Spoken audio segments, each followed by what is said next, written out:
Ayan po mga kapatid, narito na naman po ako at muli magbabahagi ng mga mensahe sa inyo ngayon mga kapatid. Mga mensahe.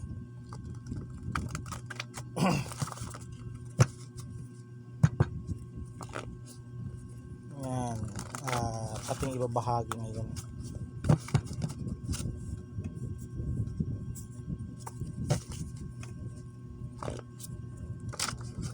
Kuha lang tayo mga kapatid ng 13 baraha. Yan, para kahit papaano meron akong 13 baraha mga kapatid. Kahit papaano meron akong live vlog ngayon sa pagre-reading, kasi kakatapos ko lang manggamot na aking pasyente. Dalawa kasi ang pumunta dito sa bahay mga kapatid. Ayan. At ito'y lang, kung naka-resonate kayo ay like, share na lang po sa aking YouTube channel. Ayan. Kukuha tayo ng 13 baraha mga kapatid at sisilipin natin ang mga mensahe na inyong mga kapatid, na inyong aking ibabahagi sa inyo. Kukuha tayo ng 13 mga kapatid. Dalawa, tatlo, apat, lima, anim. Yan, anim, ito, 8, 9, 10, 11, 12,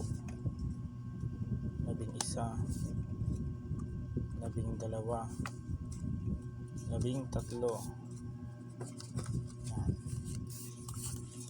Yan po mga kapatid ang ating ibabahagi na mensahe ngayon.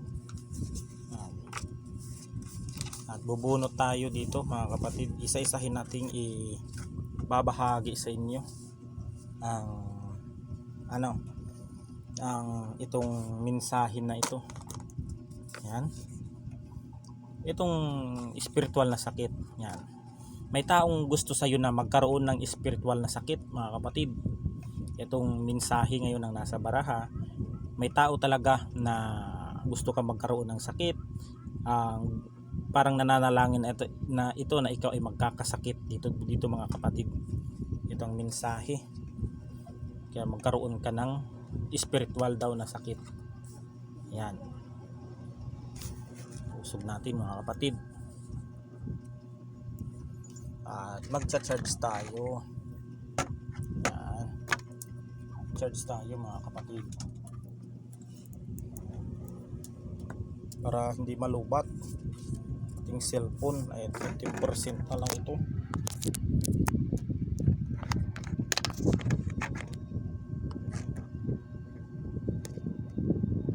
Yan. Itong susunod mga kapatid, itong gayuman na ito. Itong gayuman na ito ay pinadaan. Ang gayuman na ito ay marami kasing mga gayuma mga kapatid. Merong gayuma na magkakagusto, merong gayuma na habang tumatagal na nagkakagusto ka sa kanya, nagkakasakit. Maraming pamamaraan itong taong ito mga kapatid. Yan. Itong tao na gustong magkaroon ka ng sakit. Yan. Isa rin dito sa nakakaramdam ka ng bangungot mga kapatid. Bangungot. Itong bangungot na ito mga kapatid ay parang para mayroong itong mga orasyon para ikaw ay mabangungot, para gawan ka ng masama sa pinapadaan ka sa bangungot mga kapatid. Ito ay maaring ikaw ay kinukulam. Yan.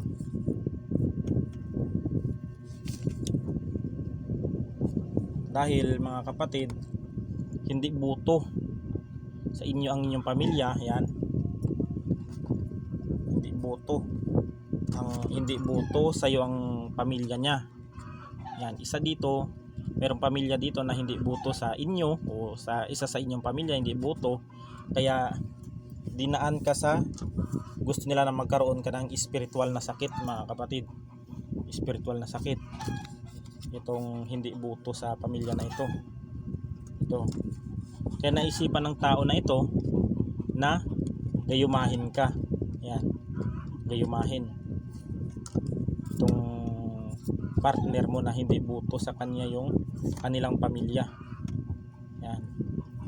Di kasi buto kaya inisipan ito na gayumahin mga kapatid. Yan. Itong bangungot na ito mga kapatid ay isa rin ito sa spiritual na atake sa iyo na gusto nitong spiritual na sakit na ikaw ay mabangungot. Itong bangungot na ito. Yan. Dahil dito mga kapatid, lumabas dito na ikaw lang ang mahal ng taong ito kaya ikaw ay ginayuma ng taong ito, ginayuma. Ayan.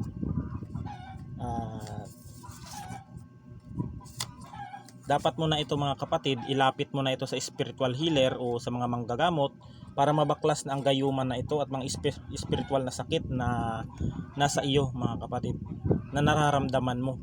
Minsan nakakaramdam ka ng bangungot, yan, minsan nakakaramdam ka ng pamimigat ng iyong katawan.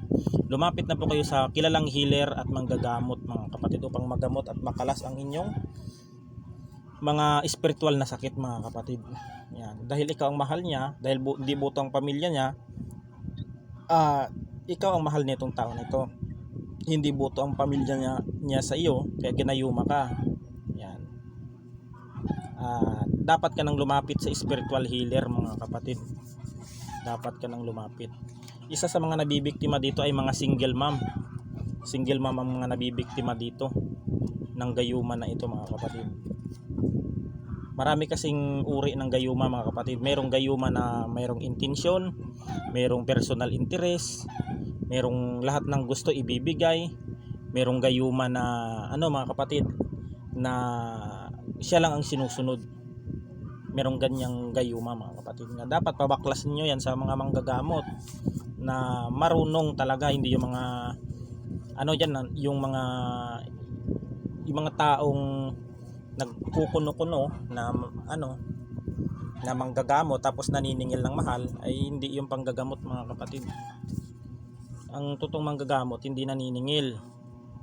Yan. Itong taong ito na gumayuma sa iyo ay sinungaling ito mga kapatid. Sinungaling itong nanggayuma sa iyo. Itong tao na ito. Kasi kumbaga makasarili itong tao. Makasarili itong taong ito. Yan.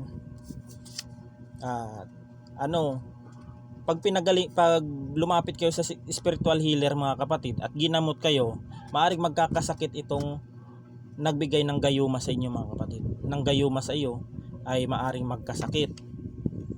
Yan. Yun. Matandang lalaki ang isa sa mga single mom dito na nabiktima ng gayuma, ay matandang lalaki mga kapatid ang nag-ano sa inyo, ang nanggayuma mga kapatid. Maaring pinagawa ito ng lalaki, o maaring mismo ang matandang lalaki na ito ang gumawa na ikaw ay gayumahin. Kasi hindi buto yung pamilya mo dito mga kapatid, dahil matanda na ang ang naging karelasyon mo mga kapatid. Ay hindi buto ang pamilya, yan, hindi buto ang pamilya, dahil ikaw lang ang mahal ng matandang lalaki na ito, ginayuma ka. Yan, inano ka na sa spiritual na na sakit sa pamamagitan ng gayuma mga kapatid. Ayan, kasi matandang lalaki ito mga kapatid. Ang mga single mom na nabiktima diyan, at alam niyo may kilala kayo mga ng mga manggagamot, kilalang manggagamot, ipabaklas ninyo mga kapatid. Dahil pag hindi po nabaklas agad yung mga kapatid, ay kalimitan po sa nabibiktima ng gayuma ay nababaliw po pag hindi po naaagapan. Nababaliw po yan. Ito yung ito yung may babala na dito. Ito yung binabalaan na kayo dito, na lumapit na kayo sa spiritual healer para agad na mga kapatid, agad na mabaklas itong na itong gayuma na itong ginawa sa iyo. Yan. Pwede mo rin ito mga kapatid na ipagdasal din sa simbahan. Kasi walang imposible kung kung ikaw ang sasagawa. Ipagdasal mo sa simbahan, magtiri ka ng kandila mga kapatid, para matanggal o mabaklas ang anumang uri ng ano sa iyo, ang gayuma na ito. Ito ang ito ang babala ng baraha, mensahe. Lumapit na kayo sa spiritual healer kung bago pa lang yan at madaling maagapan, maputol yan. Dahil pag hindi naputol yung gayuma na yan, mahirap baklasin yan mga kapatid. Yan, meron ditong nagpapabaklas sa akin, talaga natatagalan talaga ang pagbabaklas, kasi hindi po basta-basta nababaklas ang gayuma ng pamandalian, isang ritual, dalawang ritual. Pinagtiyatyagaan po yan hanggang sa bumalik sa dati ang ng pasyente. Ayan. Yun. Kung sakali man na kayo ay magpapagamot sa isang faith healer, yan mga kapatid, ang lahat ng ibinigay na spiritual na sakit, ang gayuma na ito, yan, kasi magkakasakit ito mga kapatid kung magpapagamot kayo sa spiritual healer. Ang nagbiktima sa iyo magkakasakit at magbabackfire ang lahat ng ginagawa niya sa iyo. Magbabackfire to mga kapatid. Ito kasi mga kalimitan dito, may nakikita ko ang bata na mga yung mga single mom na mga nasa 30, 35, mga single mom yan. Yung kaidaran ng mga lalaki nito nasa 50. Yan, nasa 50, mga matanda na mga kapatid, kaya hindi buto ang pamilya niya sa kanya. Yan, kaya ganon. At kung magpapagamot kayo sa spiritual healer, magkakasakit ito, magbabackfire ang ginawa niya sa iyo. Yan mga kapatid, ang katotohanan diyan. At ang pag ninyo sa mga kapatid, pag naputol kasi ang gayuma niya, mawawala ang bisa, para matatanggal na ang niyo sa sa lalaki na ng gayuma sa inyo na ito, ng matandang lalaki na ito. Ayan po mga kapatid. Meron din ditong ginagayuma ng palihim mga kapatid. Kasi may may intention ito, maaring may attraction ito sa inyo yung taong ito. Yan, isa mga single mom na ito na ng lalaki, matandang lalaki na ito.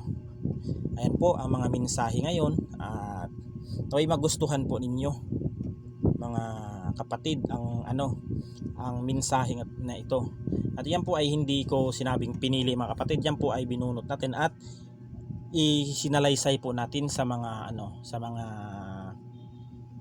tawag yan, sa mga isinalaysay natin ang mga mensahe na ito ng harapan sa inyo. Yan, at yan ay totoo ito mga kapatid. Mag-comment po kayo diyan at re-replyan ko kayo diyan mga kapatid, at paki-follow na lang po ang aking bagong ngayon, yung Facebook page ko na Facebook page ko na Maestro Apo, ang Reels and Vlogs. Yan po. Diyan po, dito ko po pinopost ang aking mga mga tutorial sa pagbibigay ng mga orasyon at itong tarot mga kapatid. Yan po ang mga mensahe ngayon sa inyo. Ayan po, at hanggang dito na lang po, at God bless us all.